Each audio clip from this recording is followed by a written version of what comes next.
imigrantes que atravessaram o mundo com poucas posses a nomes conhecidos, que 100 anos depois ocupam poderosos gabinetes da política brasileira. A imigração sírio-libanesa começou no século XIX e trouxe mais de 10 milhões de árabes ao Brasil. Tenho muito interesse por essa região, estudei árabe, estudei história, e sempre fiquei com essa pulga na cabeça, né? Por que a gente tem tantos políticos de origem libanesa, de origem síria, né? Eu pensava no Haddad, no Maluf, no Boulos, no Temer. Claro, são muitos migrantes, mas não o suficiente para explicar, né, essa representatividade. Então, mestre em estudos árabes pelas universidades autônomas de Madrid, na Espanha, e Georgetown, nos Estados Unidos, o jornalista Diogo Bersito cultiva relações com famílias libanesas envolvidas na política brasileira.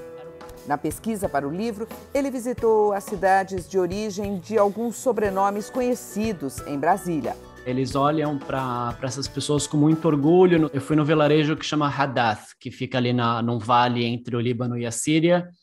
E é um vilarejo pobre, né? Muito pequeno, muito abandonado. Então, se você fala para eles que um descendente do vilarejo, que no caso é o Paulo Maluf, que ele foi prefeito, foi governador, concorreu a presidente, eles ficam muito orgulhosos, né? Eles ficam muito felizes porque é uma pessoa da comunidade deles, né? Às vezes da mesma família, uma pessoa que eles conheciam antes.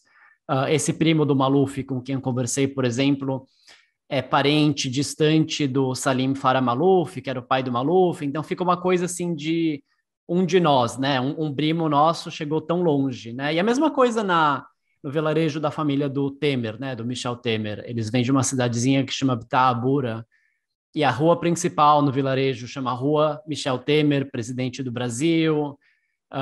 As pessoas também, quando ele foi 2 vezes no vilarejo e teve festa, né? Receberam eles, tem fotos dele passando por lá. Então é um pouco festivo. A expressão que deu nome ao livro veio de uma questão fonética entre os imigrantes, que se tornou uma marca registrada na comunidade sírio-libanesa. Brimos é uma maneira carinhosa, né, que muita gente na comunidade síria, na comunidade libanesa, eles usam para se referir uns aos outros, né?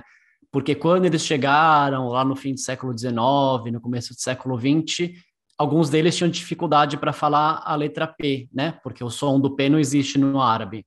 Então eles se chamavam de brimos, né, em vez de se chamar de primos. E foi ficando, virou uma coisa carinhosa, né, que as pessoas usam na comunidade. É uma coisa meio de reconhecer uns aos outros, né, que você também faz parte da comunidade.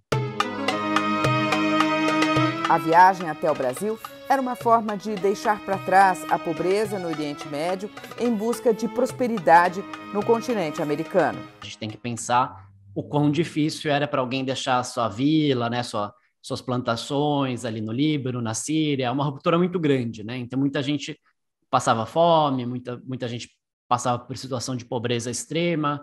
E daí o grande sonho era os Estados Unidos, né? A América, né? Eles tinham a ideia de que eles, se fossem para os Estados Unidos, poderiam enriquecer, voltar ricos e ajudar a família deles.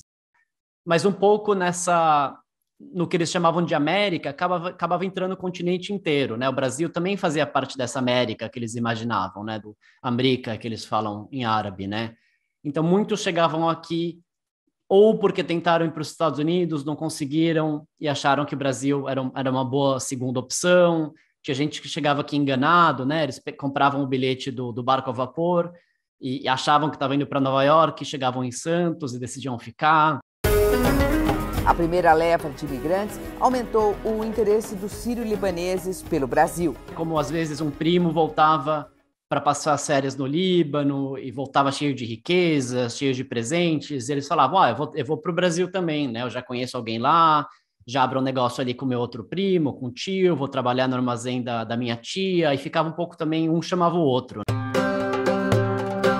E esses imigrantes que chegaram aqui escolheram o ramo de seus descendentes fenícios. As pessoas que foram para o Brasil eram, em grande parte, agricultores, né? Pessoas que tinham suas pequenas plantações de azeitona, de trigo, de tabaco. Mas chegando ao Brasil, eles decidem que eles não querem trabalhar mais com isso, né? Porque eles veem, por exemplo, os italianos, os japoneses, como eles sofriam na terra, né? Como era um trabalho duro, se endividavam muitas vezes. E eles decidem que não querem fazer isso, até porque eles querem voltar logo, né? A ideia deles é ficar um pouquinho no Brasil e voltar direto para o Líbano, voltar para a Síria. Então eles pensam, vamos trabalhar como comerciante, é uma coisa que dá para fazer um pouquinho, eu compro uns produtos, ponho na caixa de madeira, ponho a caixa nas costas, né? E vou andando por São Paulo, vendo tudo, quando acabar de vender eu volto, né? Que é o que a gente chamava de caixeiros viajantes. E acabou, enfim, ficando nessa área, abriram negócios, abriram indústrias, e acabou virando uma tradição, mas não era uma tradição que eles tinham na terra natal.